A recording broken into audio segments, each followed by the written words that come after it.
Capaian vaksinasi COVID-19 dosis ketiga di Provinsi Sumsel masih di angka 26%, atau baru menyasar ke 1,4 juta penduduk dari total sasaran 7,2 juta jiwa.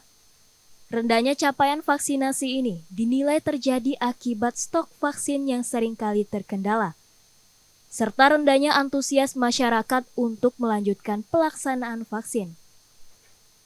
Padahal, vaksinasi menjadi salah satu upaya penting yang dilakukan untuk membentengi diri dari penyebaran COVID-19, terutama bagi orang yang beresiko seperti lansia dan memiliki komorbid. Untuk itu, masyarakat yang belum melaksanakan vaksinasi dosis lengkap diimbau dapat segera divaksinasi. Ya, kepada masyarakat kami harapkan untuk tetap melengkapi vaksinasi COVID bagi yang belum dosis kedua ataupun booster, dan terutama bagi lansia yang memang berisiko untuk terkena COVID dan jatuh ke kondisi yang lebih berat.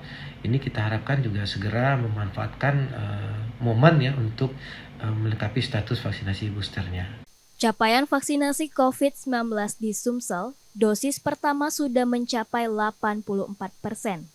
Dari dosis kedua mencapai 69%. Afifah Sari, TVRI Sumsel, melaporkan.